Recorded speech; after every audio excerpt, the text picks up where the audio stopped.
Welcome to this story, one of the most unsettling cases ever noted in Chicago. Before we dive in, share in the comments where you're tuning in from and the exact time you started listening. It's always interesting to see the different places and hours of the day or night where these stories reach. It was the spring of 1904 when the wind along Lake Michigan still carried the sting of late frost.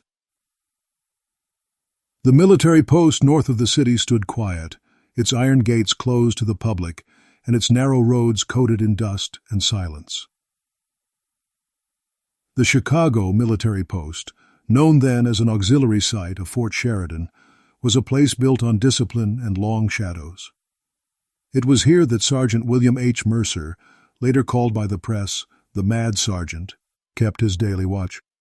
Mercer had served in Cuba and returned with a chest full of medals and an expression that refused to thaw.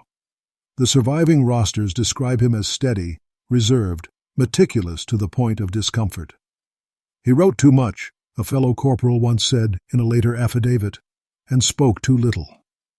The barracks themselves were long and cold, rows of iron bunks that smelled of oil and damp wool. The diary that would later be found beneath Mercer's bed bore neat, even script and an ink that had browned over time. It began with standard entries, roll calls, inspections, remarks about the men, but gradually the tone shifted. He began recording sounds at night, steps in the hall when no one was posted, knocks that came from the walls. "I believe," one entry read, "that something watches us from the upper corridor." No report was ever filed regarding this claim, though several privates testified years later that they heard him muttering in the latrines, counting softly to himself. Some nights he was seen walking the perimeter alone, still in uniform, his cap low over his eyes. The Fort Sheridan archives, where these records were stored, list a formal inquiry opened in July of that year, but never concluded. The commanding officer at the time, Captain Elias Broom, noted Mercer's decline as melancholy brought on by fever memories. There were mentions of misplaced rifles, missing ammunition, and one unexplained absence during inspection hour. When Mercer returned, mud covered his boots, though the rain had not fallen in days. A single candle was found burning in his quarters beside a locked notebook. The men grew restless. Letters home spoke of an unease crawling through the dormitory. Then, in August, Mercer failed to appear for roll call. The bunk was made, the footlocker sealed. The only trace was the diary left open to a page that ended mid-sentence, the final words reading simply, "It follows." The commanding officers sealed the barracks for a week and reassigned the remaining men. The Chicago Tribune published a brief note. Sergeant missing, no foul play suspected. Yet whispers spread among soldiers stationed at Fort Sheridan, connecting Mercer's disappearance to older tales of a corporal who vanished in 1897. The parallels were unsettling, too precise to dismiss. Another vanished man, another unmarked bunk, another sealed report. The post continued to function, but the dormitory was avoided whenever possible. The remaining men called it the South Hall, but off record they called it something else, the Hall of the Watcher. The autumn of 1904 brought heavy rains, the kind that turned parade grounds into dark mirrors and left the smell of rust hanging in the air. By October, Sergeant Mercer's name had already been struck from the active duty list, though no official discharge papers could be found. Captain Broom was reassigned to another post near Joliet, and with him went most of the original records of the inquiry. A few surviving fragments remained in the Chicago Post Supply Office, a stack of unsigned statements and the now famous diary, kept sealed in brown paper and marked simply "Unresolved." It was Private Charles D. Henson who first reopened the matter. According to his later deposition to the Cook County Sheriff, he and two others had broken into the shuttered barracks out of curiosity. They were young, restless, and convinced that Mercer had deserted through one of the service tunnels that led toward the lake. Henson's description of the room was recorded verbatim. The air was cold and dry as a cellar, and there was a feeling, like pressure, in the chest. We found his cot folded tight, the mattress rolled, and a faint smell of something burnt. Paper, I believe. The candle was gone, but its wax had melted deep into the wood. On the table lay the diary, open again, though no one had touched it since the investigation months earlier. Henson swore under oath that the ink on the last page was darker than the rest, still glistening when they found it. The handwriting seemed hurried, uneven, but legible enough to read 2 new lines. "It has learned the sound of my step. It waits when I sleep." The report was filed, then buried under routine correspondence. Only one clerk, Miss Evelyn Roach, added a marginal note beside it. "To be stored at Fort Sheridan Archive, Room B." That annotation preserved the document from being lost in later fires. When Roach testified during a later inquiry in 1912, she mentioned Mercer's file as one of several erratic journals collected during the training years.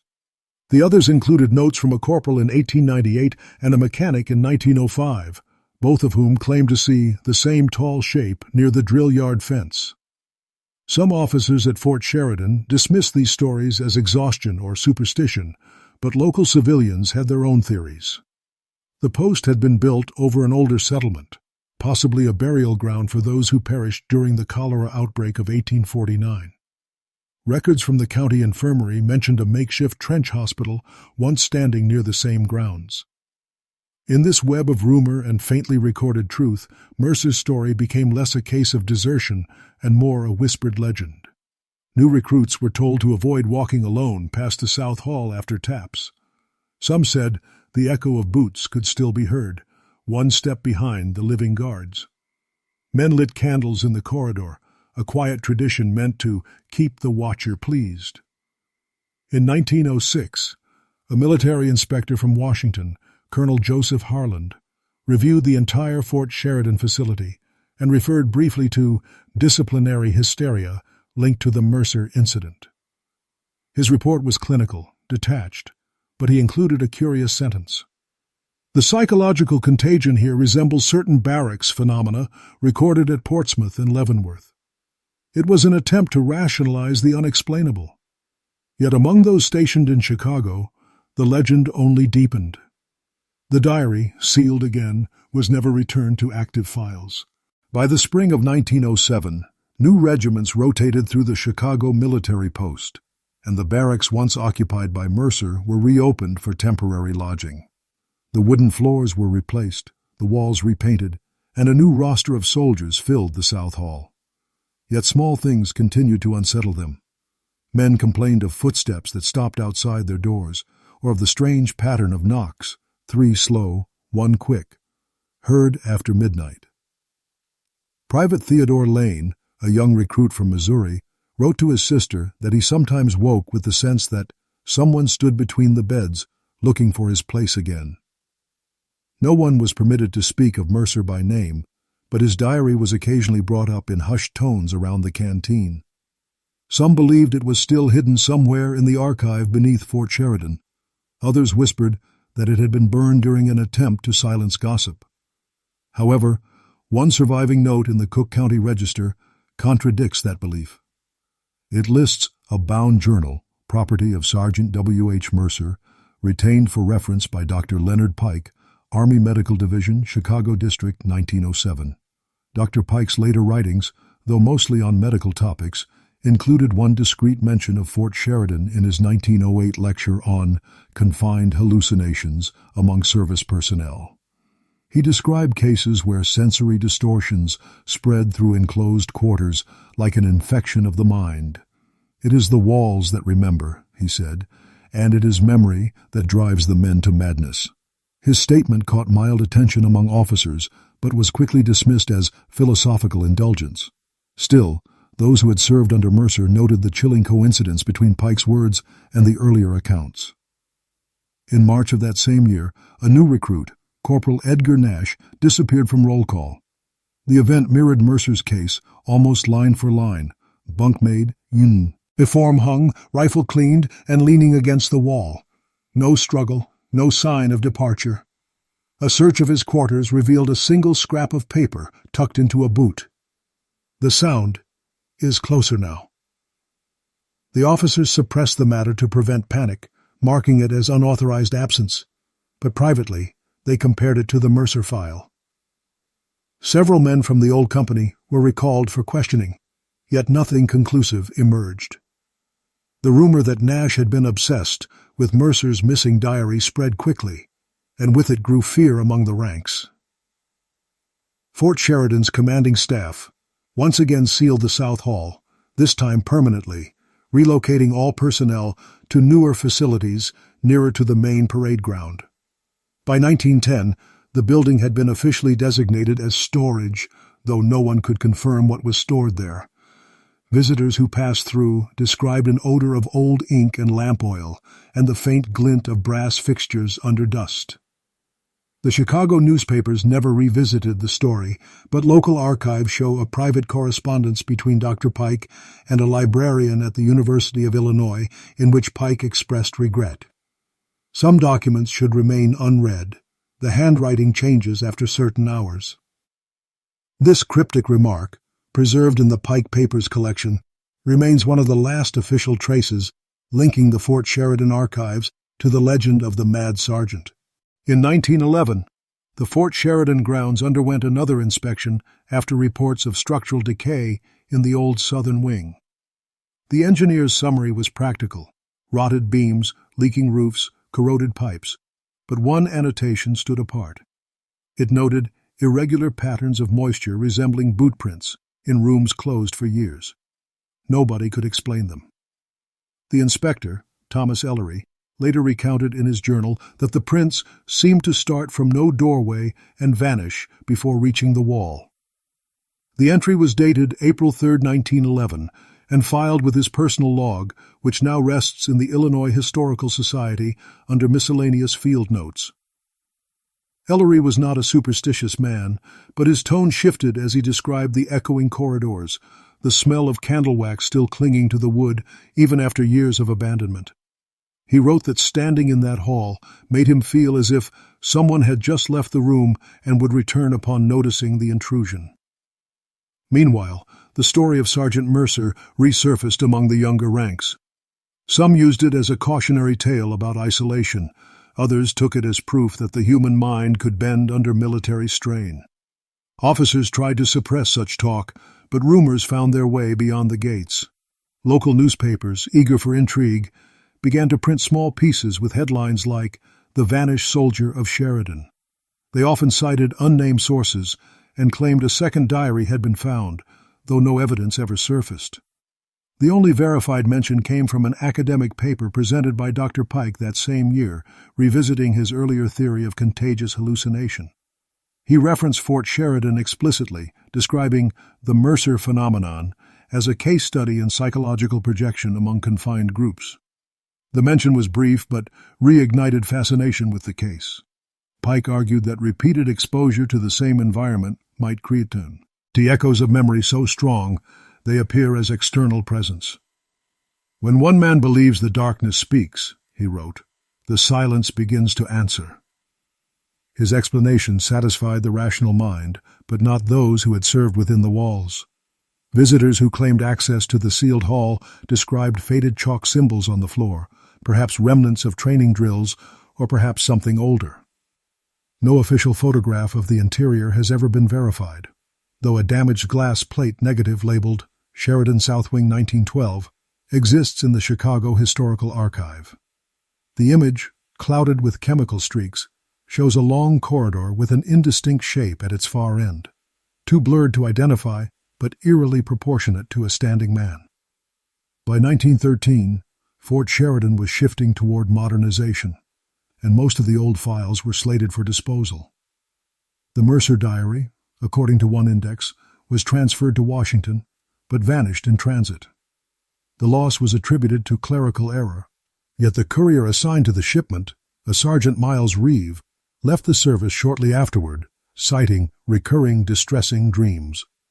The report of his resignation contains one peculiar note from the reviewing officer. Subject refuses to sleep near mirrors or closed doors. In time, Fort Sheridan's newer buildings overshadowed the forgotten hall, but the older generation of soldiers kept the memory alive, warning recruits never to whistle after taps. By 1914, the war in Europe had begun to shift America's attention elsewhere, and Fort Sheridan grew busier than it had been in years. The once quiet post filled again with marching drills and shouted orders, new uniforms replacing the moth-eaten ones that had hung untouched for a decade. Yet the southern wing remained locked, its windows boarded, its key kept in a cabinet marked "Records, Do Not Issue." A few officers petitioned to repurpose the structure for storage or medical quarantine, but each attempt ended quietly in refusal. No official explanation was given, though the custodian assigned to the wing, a civilian named Albert Tynes, left after only 2 weeks and refused to return. In his resignation note, he wrote a single sentence: "The floor breathes at night." That fragment later appeared in a Cook County report on labor turnover, where it was dismissed as evidence of nerves rather than mystery. By this point, the Mercer story had hardened into legend.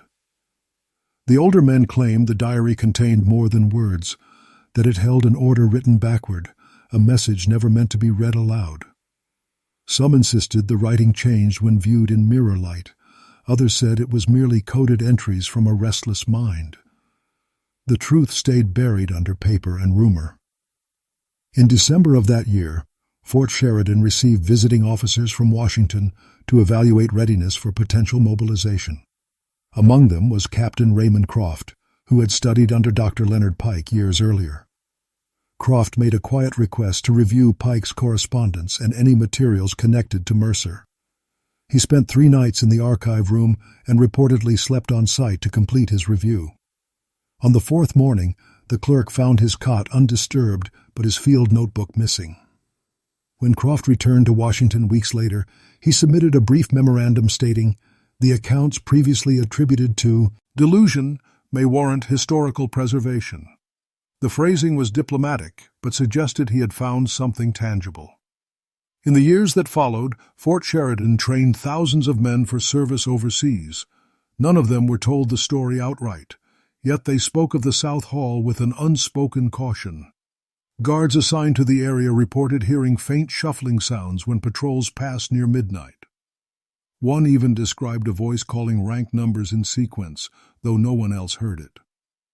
The phenomenon was reported once more in 1915, logged as acoustic reflection due to structural hollowing. That same year, a small fire broke out in the archive room. The flames consumed several cabinets, including those containing Pike's medical files and Mercer's residual papers. The fire was blamed on faulty wiring, though the building had no electricity installed. The damage ensured that much of the primary evidence would never be seen again. Yet the legend persisted. Chicago journalists revisited it occasionally, quoting old veterans who swore the South Hall still smelled of oil, ink, and extinguished candles. One reporter concluded his column with an observation that summarized the mood of every man who had walked those corridors. Whatever happened in that hall did not end when the doors were locked. It simply began waiting. Through the remaining years of that decade, Fort Sheridan continued to serve its purpose, though the South Hall remained a sealed scar in the complex. The official rosters listed the building as inactive, but occasional maintenance entries persisted. Brief notes like "checked locks, all intact," or minor seepage from floorboards. No one wanted the duty. Whoever drew it often resigned soon after. One corporal, Daniel Muir, left behind an unsigned letter found in his trunk years later. It read, "The air is colder in there, even when the sun's up. It's not silence. It's breathing through walls." Such statements were omitted from formal reports, but circulated quietly among servicemen. By 1916, America's entry into the Great War seemed imminent, and the post swelled again with new recruits. The command shifted focus entirely to training, but even amid drills and discipline, the story of Mercer resurfaced. Young soldiers traded whispers that the diary had been spotted again, resurfacing in an officer's tent near the lakeshore. No record supports this, but a brief line in a quartermaster's inventory mentions one leather journal, brittle, unclaimed. Whether it was Mercer's is unknown. That same winter, an outbreak of influenza swept the post, claiming several lives. The infirmary overflowed, forcing the use of unused wings, including the southern one, for temporary recovery beds. Nurses reported strange disturbances, sheets slipping from cots, thermometers vanishing, and a rhythmic tapping under the floorboards. Dr. Mortonfield, who oversaw the infirmary, dismissed it as tension and exhaustion, but later wrote privately to a colleague, "The patients in that section decline faster. They wake screaming that a man is standing at the door counting the beds." After the epidemic, the wing was sealed once more under the pretext of fumigation. Fort Sheridan's records from this period are fragmented due to war requisitions, but one telegram remains. "Do not reopen southern facility. Transfer all convalescents elsewhere." The order bore the initials of Colonel Harland, who had inspected the same hall a decade earlier and once referred to the Mercer affair as psychological contagion. It seems the pattern had not broken. Outside the base, local newspapers began printing short pieces connecting Mercer's disappearance to a string of vanishings among civilians working near the rail line. Some claimed to have seen a uniformed man wandering near the old depot, his face pale, his gait deliberate. The Chicago Daily Inter-Ocean described him as a soldier without regiment. Of course, no one proved the sightings. Most dismissed them as wartime hysteria. Yet among the soldiers, it was said that if one stood on the parade ground after taps and listened carefully, they could hear footsteps approaching from the shuttered hall, steady, measured, and stopping only when noticed. The legend endured through the war, an unseen ghost in a place of rigid order. When Fort Sheridan later served as a demobilization site, many veterans refused to lodge near the old building, claiming dreams of a sergeant calling names not on the roster. No officer confirmed it, but every man who served there learned the same unspoken rule: do not answer when you hear your name after midnight. By 1918, when returning regiments crowded Fort Sheridan with the noise of trains and marching boots, the story of the mad sergeant had faded into rumor for most. Yet within the older staff it still lingered, carried in quiet warnings and nervous glances toward the boarded wing. Reports of flickering lamps and faint whistling from within the locked structure began again that autumn. The maintenance log for September recorded an inspection following complaints from nearby barracks. The entry concluded with a short line, "No source found, though lights observed moving inside." The officer who wrote it, Lieutenant Frank Delaney, later transferred to Kansas without notice. Years later, his son would recall his father's silence about that post, except for one phrase he repeated before sleep. "It stood at attention when I looked through the crack." The armistice brought brief celebration, but Fort Sheridan remained uneasy. Records show several soldiers petitioned to be relocated after night duty near the southern wing. The commanding colonel ignored such requests until one incident in December forced his hand. A private named Amos Riker was discovered outside the locked hall, collapsed on the ground, murmuring the same sequence of words again and again. "It knows the number. It knows the number." He was taken to the infirmary but died the next morning from what doctors called severe cardiac exhaustion. The official report omitted his last statement, but a nurse later wrote to her sister that Riker's fingernails were blackened as if from soot and his boots soaked, though the ground had been dry. Those letters surfaced decades later among family papers, adding another whisper to the accumulating legend. The surviving personnel files suggest that after this, the hall was finally sealed with iron bolts and its entrances bricked up.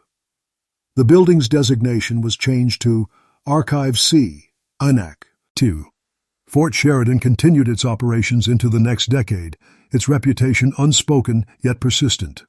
New recruits still learned the boundaries.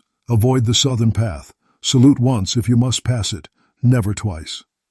The idea of haunting gave way to superstition, then to folklore. Local townsfolk spoke of seeing a solitary lamp through the cracks of boarded windows on foggy nights near Lake Michigan. Some claimed they could hear the faint call of a roll, the names unfamiliar, the voice formal and distant. Dr. Leonard Pike, by then long retired, was asked in correspondence if he still believed the Mercer phenomenon to be a form of shared hysteria. His reply was measured. If memory can inhabit a place, then discipline can summon it. He died a year later, leaving behind a brief paper in which he described echoed consciousness as a form of environmental residue, a theory later cited by psychologists studying isolation in confined quarters. The Chicago Post eventually demolished several unused structures, yet the south wing was spared each time for reasons undocumented. By 1920, it stood alone, half sunk in shadow, roof sagging but walls firm. Visitors to the fort in those years described hearing what they thought were distant drills, though no troops were stationed nearby. The legend of Sergeant Mercer had crossed from history into myth, a forgotten case that refused to die, an echo waiting in the darkness of Chicago's old barracks. By 1921, the Fort Sheridan Command finally ordered a structural survey of the remaining unused sections, including the southern wing that had stood untouched for more than a decade. The engineers approached it reluctantly, citing stories told by veterans who had served there before the war. The survey was practical, a matter of clearing space for expansion, but what they recorded became the final documented trace of the Mercer affair. The official report still survives in fragments, referencing deformation of flooring due to internal moisture and localized collapse near the eastern wall. Yet among those fragments lies a penciled note by the lead engineer, W. W. Partridge. Found a table partly fused to the floor, objects atop charred, one metallic pen cap, one binding fragment of leather. No further detail was provided, but historians later speculated it was the last remnant of Mercer's diary, or perhaps one of the notebooks kept by later officers investigating the case. The materials were removed for examination, then lost en route to the depot warehouse, an event so routine it would have gone unnoticed had it not been the third such disappearance linked to that site since 1904. Afterward, Partridge filed for medical leave, complaining of insomnia and persistent hearing of footsteps during quiet hours. In his statement to a colleague, he wrote, "You stand there and the wood answers you, as though a man were pacing the other side of the wall." The survey was concluded, yet no decision was made about the building itself. It remained hollow and boarded, its outline casting long evening shadows toward the drill yard. When Fort Sheridan transitioned into an officer training facility the following year, instructors warned cadets to ignore stories told by old sergeants, to focus on drills and duty. Yet even then, cadets walking the perimeter at night reported a recurring sound, a ritter's, hymnic scrape, the echo of boots on worn planks, and sometimes a faint voice murmuring numbers as if reading from a list. No one ever found a speaker. The folklore spread quietly beyond the post into nearby Highland Park and Evanston, where locals told children that the wind from the lake carried the sound of the counting soldier. When heavy fog rolled in, residents claimed they could see a dim light flickering near the fort's southern fence, like a lantern moving through mist. The authorities dismissed such tales as coastal reflections, but the persistence of detail unsettled even skeptics. Dr. Pike's surviving students occasionally referenced the case in private correspondence, calling it the Sheridan Resonance. They theorized that patterns of stress, repetition, and ritual in the same confined space could imprint on the nervous systems of those within. "It's not a haunting," one wrote in 1922. "It's memory stored in timber." But the townsfolk preferred a simpler version, that the mad sergeant still walked his post, carrying a diary he could never set down, guarding an order he could no longer recall. Years passed. The world moved on. The fort modernized. The war's shadow deepened into new conflicts, yet that corridor remained sealed beneath dust and whispers. And when winter storms sweep off Lake Michigan, locals swear that if you stand by the old walls long enough, you'll hear boots pacing steadily in the dark, pausing only when you breathe too loud, as if something inside has just turned to listen. By 1923, Fort Sheridan had settled into the rhythm of peacetime instruction, its newer recruits scarcely aware of the legends buried beneath their own training grounds. Yet the oldest maintenance staff and a few clerks from the quartermaster's office still spoke softly of the southern wing, referring to it as the hall that hears. One of them, a clerk named Robert Healy, began collecting stories from veterans who returned to visit the post. Healy's notes, never formally published, mention more than a dozen accounts of strange experiences near the sealed doors. One visitor claimed to have felt a sudden rush of cold air when passing the entrance, though the rest of the corridor was warm. Another, a retired drill instructor named Samuels, told Healy that during a visit in the summer of 1923, he heard someone call his name clearly from inside the locked hall. "It was my rank, then my name," he told the clerk, "but it wasn't any voice I knew, and it sounded patient." Healy later summarized his findings in a private letter to a historian at Northwestern University, suggesting that these incidents followed a consistent rhythm tied to the fort's inspection schedule. "Each time the hall is approached for repair or review," he wrote, "there is a response, as though the building itself resents attention."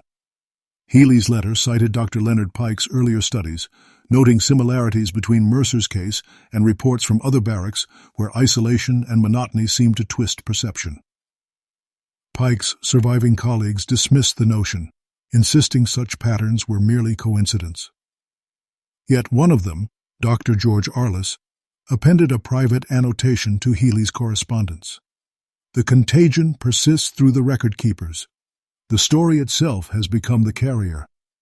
By the mid-1920s, the post's command changed hands again, and a small detachment of engineers proposed demolishing the obsolete, the southern section. But when they arrived, they found the structure partially flooded, its foundations shifting over soft soil. Nobody could explain where the water came from. There had been no recent rain. The interior, glimpsed through a broken vent, revealed warped furniture and streaks of mildew shaped vaguely like handprints. The report advised against further entry, claiming the building unsafe, and the demolition plan was quietly abandoned. The surrounding grounds became overgrown, and the path leading there was eventually removed from training maps. In photographs from the late 1920s, the southern wing appears only as a dark silhouette beyond rows of tidy new barracks, a shadow belonging to an earlier century. Local archivists, trying to catalog Fort Sheridan's full history, found that the original blueprints of that wing were missing, replaced by duplicates that ended abruptly at the wall where the sealed corridor began. No one could recall who redrafted them or when. Most blamed clerical oversight, but some suggested deliberate omission. The last surviving witness from Mercer's original regiment, Corporal Henson, gave a brief interview to a Chicago newspaper in 1929. He was old, near blind, but when asked about the diary, he said quietly, "It was never a book, son. It was a voice. We only wrote down what it said." After that, the paper published no follow-up. Fort Sheridan continued its duties through another generation, but the legend endured, whispered in the same steady rhythm of unseen footsteps echoing through the dusted halls of Chicago's forgotten barracks. By 1930, the government considered closing parts of Fort Sheridan as budgets tightened, and surveyors once again drew maps of the land for potential sale or civilian use. When the southern wing appeared on those maps, the officials in charge requested access for structural photography, hoping to document the old architecture before any demolition. The doors, long sealed, were pried open under supervision of Captain Lewis Denham, who recorded the procedure in a brief memo dated March 14, 1930. It reads, "Interior air dense, odor of lamp oil and iron filings, floor uneven, several prints visible in dust leading toward inner wall. The team entered only once. Their lanterns flickered within minutes, and one photographer swore the temperature dropped 10 degrees despite the spring weather outside." The photographs taken that day still exist in a private collection, grainy, underexposed, but revealing enough to unsettle those who study them. One plate shows a small table fused to the floor, just as Partridge had described years earlier, and atop it a blurred object with the outline of a closed book. Denham's accompanying note states, "Recovered unidentified personal effects, turned over to quartermaster." Those items never appeared in inventory, and Denham himself transferred the following year to California, where he left the Army and refused to discuss his service in Illinois. According to a letter his widow later donated to the State Archive, Denham often woke during storms, muttering a phrase that recurs throughout the fort's history: "He's still counting." Meanwhile, the local community began to romanticize the legend. Newspapers wrote nostalgic pieces about the mad sergeant of Sheridan, portraying him less as a menace and more as a symbol of endurance, a soldier still guarding his post long after death. Some skeptics from the University of Chicago visited the fort that summer to test acoustic phenomena and debunk the haunting. Their instruments detected strange resonance patterns in the sealed structure, pulsing echoes that repeated at irregular intervals as though generated by a distant metronome. The team concluded that the effect was due to the design of the building, yet one student observer noted that the sound occasionally shifted pitch, as if in response to our voices. When this line reached print, it reignited the legend, instead of dispelling it. The Fort Sheridan command ordered the South Hall permanently closed again, sealing it with concrete instead of boards, hoping to silence both the noise and the story. But even after the entrance was buried, sentries posted nearby reported faint vibrations through the ground, subtle but rhythmic, matching the tempo of a slow march. By 1932, old-timers who had served in the earliest days of the fort returned for reunion ceremonies. Some stood near the fenced area where the hall once stood, hats in hand, gazing at the grass that had grown over the buried foundation. One veteran told a reporter, "If he's still in there, he's doing his duty. We all hear him once in a while." The reporter laughed, but later, listening to his own recording, he noted something unexpected between his questions and the veteran's answers. A distant sound of measured boots against hollow wood, 5 steps, a pause, then silence, as if a man on unseen watch had stopped to listen before resuming his post. By 1934, Fort Sheridan stood half-modern, half-forgotten, its active grounds bright with electric lamps, its buried corridors quietly decaying beneath concrete and soil. The new recruits no longer heard the stories of Sergeant Mercer. Their instructors avoided the subject, though some older men still carried the memory in silence. The official maps of the fort removed all mention of the southern wing, reducing it to blank ground labeled Unused Sector. Yet in private, correspondence between quartermasters shows continued maintenance costs assigned to that very area, repairs to drainage, replacement of fencing, and inspection reports signed but left without detail. One such report, dated November 2, 1934, contained a peculiar notation written in faint pencil: "Sound persists." The handwriting matched that of an officer named Jacob Sloan, who vanished during a transfer in early winter and was never located. The Army marked him AWOL, but his effects were discovered months later in a supply shed.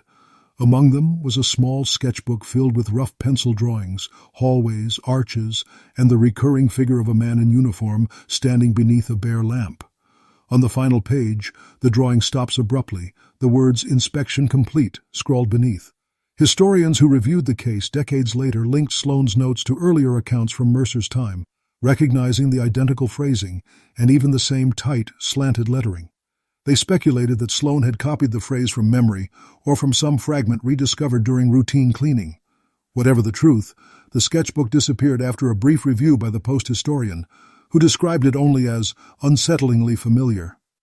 In the years that followed, routine patrols began reporting subtle irregularities in the terrain above the sealed corridor, slight depressions that deepened after heavy rain like Unearthed prints forming through the soil itself. A maintenance team filled them twice, only to find them return in identical positions weeks later. Some joked that the earth was settling around its tenant, others stayed quiet. The towns nearby still spoke of lights appearing in the fog, though by then electricity from the fort's newer facilities often explained the glow. Still, the timing never matched. The sightings always occurred after lights out, when every lamp on base was extinguished. By 1936, the administration ceased all discussion of the Mercer file, transferring what remained of its paperwork to federal archives. The records arrived incomplete, entire pages missing, and a short telegram accompanied them. "Do not pursue reconstruction. Case remains classified under local jurisdiction." The fort's commandant signed no name, only initials, JM. That was the last bureaucratic trace of the mad sergeant's existence, and yet, Even with the file sealed, a quiet tradition persisted. On certain nights of inspection, an officer would pause before the southern fence, remove his cap, and stand silently for 5 measured breaths before moving on. No one wrote down why. It was simply done. And sometimes, if the wind carried off the leg just right, that silence wasn't empty. It held the faintest echo of boots striking hollow boards somewhere below, pacing, pausing, then continuing, as though the duty never ended. By 1938, Fort Sheridan had entered another chapter of quiet duty, training a new generation of soldiers, unaware of how much ground beneath them was layered with older stories. The South Field, once the site of the sealed hall, had been leveled and marked for equipment storage. The surface seemed ordinary, gravel, grass, the faint hum of telegraph lines, but on calm nights, guards reported feeling vibrations beneath their boots, too steady to be wind or machinery. These accounts appeared occasionally in the night logs, though each was crossed out and replaced with the words ground resonance. One sergeant, Patrick Doran, kept his own unofficial journal. In April 1938, he noted hearing the cadence of a march 15 paces east to west, continuing for several minutes before fading into silence. When he measured the pattern later, it aligned precisely with the old corridor's length, as recorded on maps long removed from use. Doran shared his observation only once, with a civilian engineer working on signal line installation near the fence. The engineer, a man named Irving Black, confirmed feeling a tremor, rhythmic, like the earth remembering. He filed no report, fearing ridicule, but years later recounted it in a letter preserved by his family. It wasn't haunting, it was repetition, something still moving where it shouldn't. That same year, an internal memo circulated through Fort Sheridan's administration warning against revival of obsolete legends detrimental to morale. The directive mentioned no names, but was clearly aimed at suppressing stories of Mercer and his diary. Ironically, it only reignited curiosity among the younger men. During inspections, they began to leave small offerings, spent cartridges, folded notes, even cigarettes, at the base of the old fence. Most items disappeared by morning. The guards blamed raccoons or wind, but the habit persisted as a key. End of unspoken ritual. When Dr. George Arliss, one of Pike's last living associates, visited the fort that summer, he found the atmosphere unchanged from his student days. In his notebook he wrote, "Every time a story is buried, the ground keeps telling it back." He was given a tour of the grounds and stood near the old site, saying little until he turned to his escort and asked quietly, "Has anyone else heard the counting?" The escort, uncertain, replied no. Arliss simply nodded. 2 months later, he published a final essay in a small psychology journal, citing Fort Sheridan as an example of what he called resonant imprint, the persistence of emotion through repetition. He closed with an unsettling sentence. "Where discipline meets silence, something remains to answer." The piece drew little attention outside academic circles, but among officers stationed at the post, a copy circulated privately. One margin carried an anonymous pencil note. "He's still on watch." The handwriting matched the style of a quartermaster recently assigned to the southern grounds who died weeks later in an accidental fall. His death was ordinary, explained, recorded, but his last log entry, filed that same day, contains a line both simple and familiar. Inspection complete. To this day, no one can confirm if it was habit, coincidence, or something older continuing its round, long after the lights of Fort Sheridan dimmed and the barracks fell quiet. By 1939, Fort Sheridan stood between eras, half a relic of 19th century discipline, half a staging ground for the new machines of modern war. The southern field had become a forgotten patch of earth between motor sheds and signal huts, fenced off but still meticulously inventoried once each quarter. The inventory sheets always came back the same, no changes, no activity, nothing to report. Yet the soldiers who drew that duty rarely volunteered to repeat it. The logs reveal small peculiarities, entries written at the same hour each inspection, handwriting gradually slanting downward as though rushed. The final line was almost always the same phrase, "all secure," followed by a faint second mark in different ink, a check or initial whose author was never identified. That year, an officer named Captain Rennick, newly assigned to logistics, began reorganizing storage maps. He discovered an unlabeled key attached to a blank tag in the armory cabinet. When he traced its number, he found it corresponded to no known lock, though the registry listed it as issued decades earlier to a Sergeant W.H. Mercer. Rennick treated it as clerical error, but kept the key on his desk for reference. One night he heard it drop to the floor, though no one had touched it.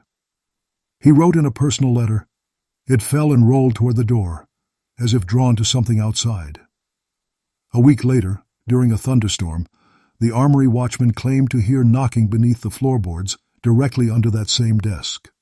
The noise ceased when the storm did. The following morning, Rennick placed the key back in the cabinet and filed no report. In October of that year, an archivist from Washington arrived to evaluate the fort's readiness for record transfer before rearmament. She reviewed older files and found a sealed envelope marked Mercer, Personal Effects. Inside was a single scrap of paper, its edges brittle, the ink almost schist erased. It bore one legible line: "Keep count when the lights fail." The archivist returned it to storage, logging the note as MISC Administrative. Within weeks, Fort Sheridan's focus shifted entirely to mobilization, and the past was pushed aside again. But the men stationed there during that tense winter spoke quietly of hearing cadence drills echoing across the empty field long after official practice had ended. Some nights, guards reported a solitary figure walking the perimeter, hat low, steps measured, yet vanishing when approached. The commanding officers attributed such sightings to exhaustion, though one lieutenant wrote privately to his wife, "He saluted me before fading. I could hear his boots even after he was gone." By the close of 1939, preparations for a new war erased what little remained of the old one. The southern field was finally paved for vehicle access, its soil sealed under concrete.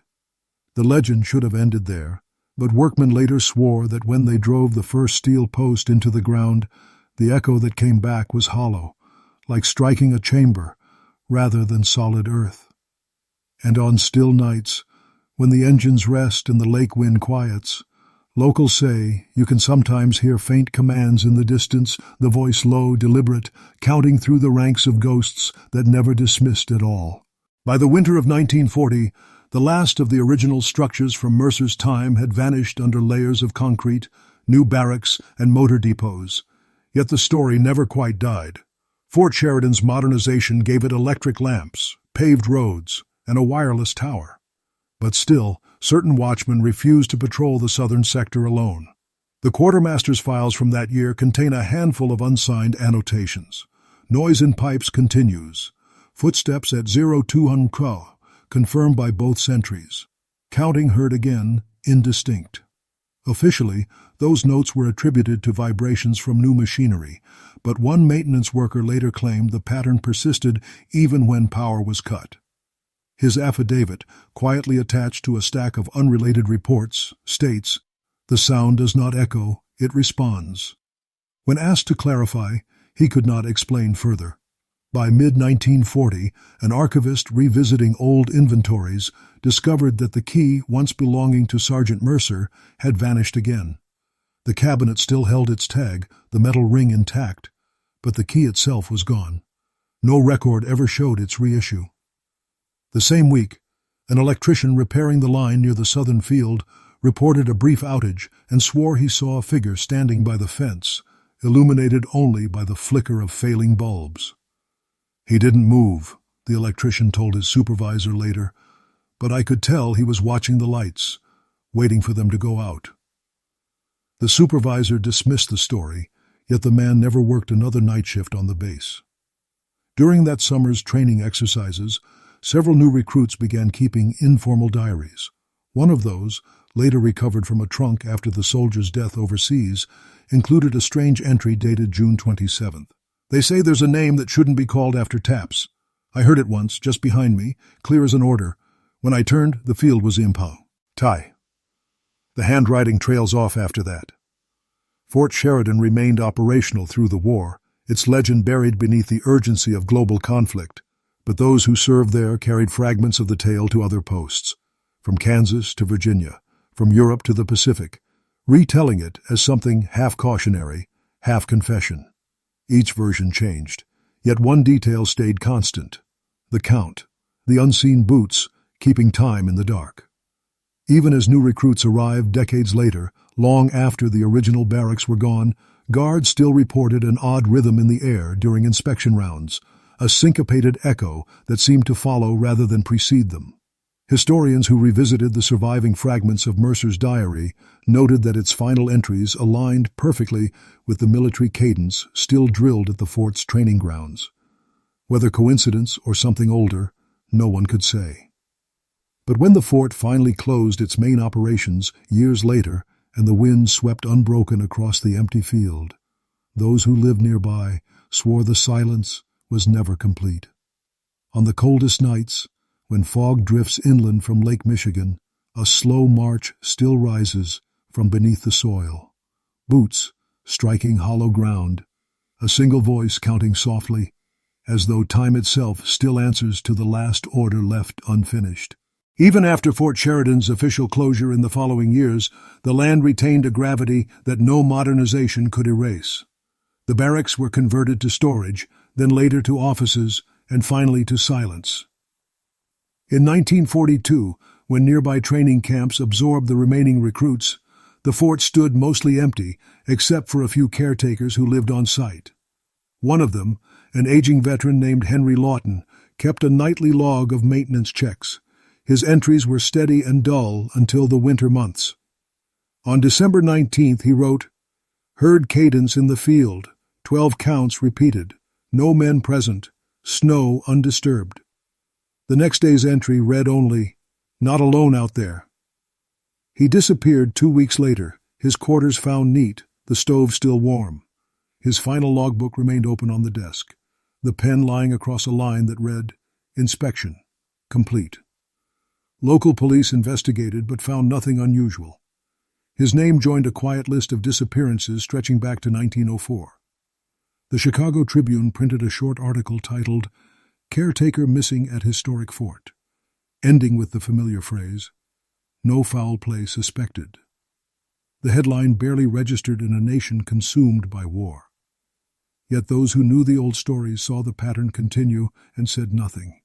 The property changed hands repeatedly, each new owner inheriting both the land and its unspoken legend. By the late 1940s, urban development crept closer, and construction crews began leveling unused sections. One crew chief, unaware of the site's history, broke ground near the old southern fence line. Within hours, the men complained of hearing knocks echoing from the pit. 3 slow, 1 quick. The same rhythm recorded in Mercer's diary decades earlier. Work halted, resumed elsewhere, then stopped altogether after 2 laborers refused to return. Officially, the incident was attributed to structural instability. The pit was filled, covered with gravel, and forgotten once more. When Fort Sheridan's remaining structures were finally decommissioned in the 1950s, archivists catalogued what few records remained. Among them was an envelope misfiled under MySK correspondence.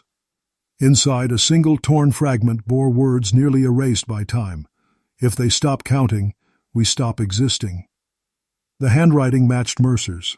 Scholars debated its authenticity, but could not explain how the fragment reappeared after so many decades of missing files.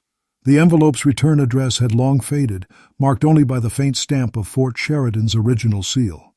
Today, nothing of the old barracks remains but foundations hidden beneath grass and the curve of the lake road.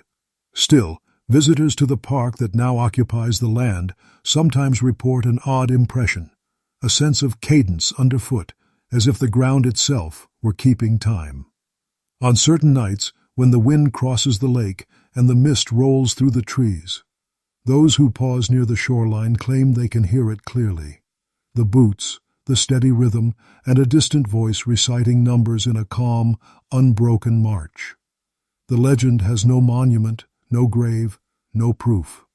only the hollow echo of duty without rest, repeating in the dark, somewhere beneath Chicago's forgotten fort. And so the field remained, quiet, fenced, and largely forgotten, its history sealed beneath layers of redevelopment and time. By the early 1960s, when most of Fort Sheridan's original foundations were buried under suburban lawns, few remembered the name William H. Mercer. Yet among certain archivists and local historians, his story still circulated, passed down through notes and whispered recollections. One such historian, Margaret Leland, uncovered a reference to Mercer while cataloging microfilm copies of old military ledgers. In an appendix mislabeled Disciplinary Irregularities, 1900 to 1906, she found mention of a missing sergeant whose diary had been retained for psychological study. Her curiosity led her to Fort Sheridan, by then repurposed for administrative storage. She described the site in her later essay. Even in daylight, the place seemed to hum. The wind across the concrete carried a low vibration like a remembered march. The staff on duty were polite but uneasy when she asked about the southern field. One custodian told her quietly, "They built over it 3 times. Every time something sinks." She dismissed the remark until she saw it herself. Faint depressions in the ground, forming a long rectangular outline, as though the buried corridor still breathed beneath the soil. That evening, while reviewing her photographs in the office, she noticed one frame darker than the rest. Near the lower edge stood a faint shape, upright and uniformed, blurred almost to transparency. She examined the negative 3 times, certain it was a trick of light.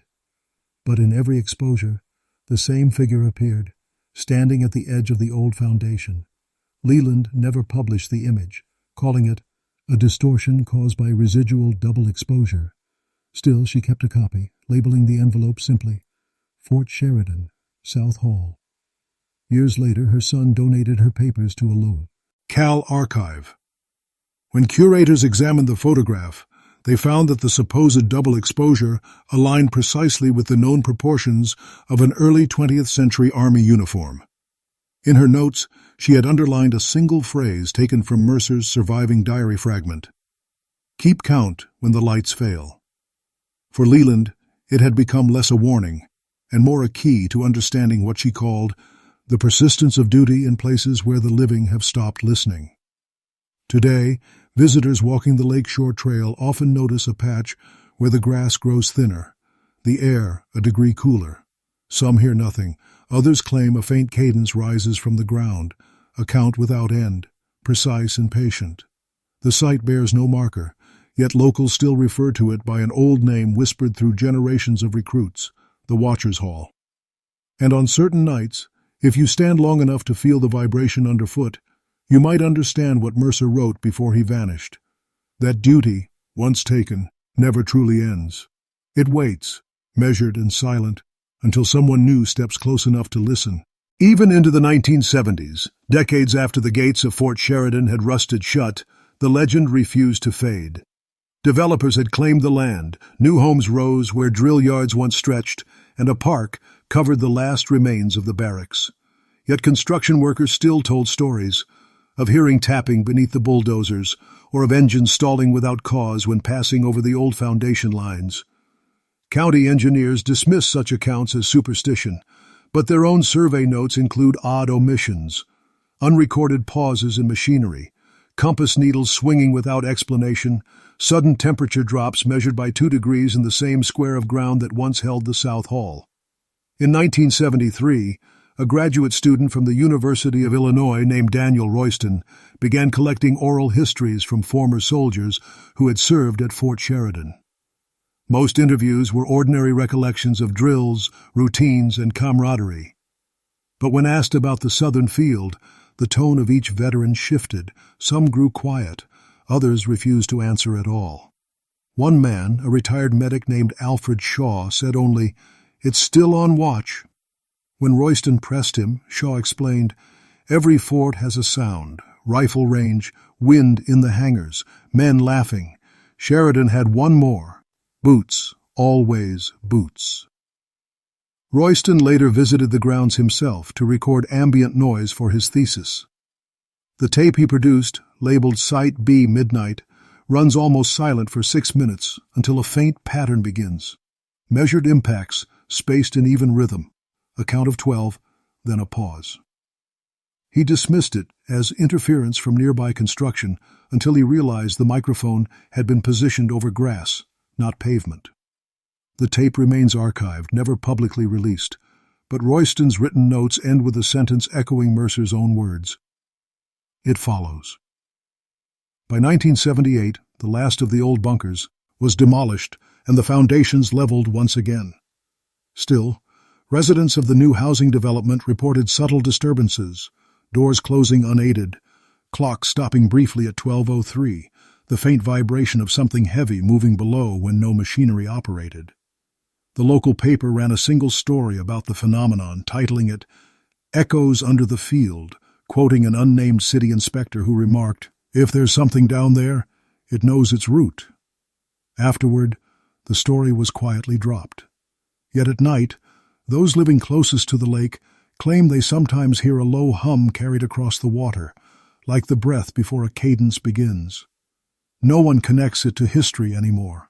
Time has worn away the names, the dates, the uniforms. But under the soil that once held the barracks, something remains constant, the rhythm of steps too patient to belong to the living.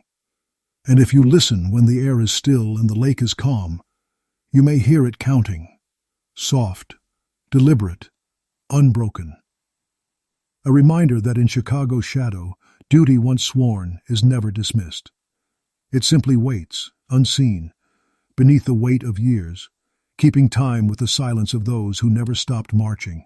Even into the late 1980s, when Fort Sheridan was finally decommissioned and its lands parceled out for civilian redevelopment, traces of the legend persisted. The Army turned the remaining property over to local authorities, and the old parade grounds became part of a quiet residential district. Families moved in, unaware that their basements rested above what had once been the South Hall. Yet stories began again almost immediately. Homeowners reported subtle tremors that rattled dishes without wind or traffic. One man described waking to the sound of pacing on his hardwood floor, though his security lights showed nothing outside. The county dismissed the reports as foundation settling. Still, the pattern continued. A local historian, intrigued by rumors, revisited the archives where Margaret Leland's photograph was stored. The negative had degraded, but under magnification the figure in uniform remained visible. Measurements of the image revealed proportions identical to those of a military officer circa 1904.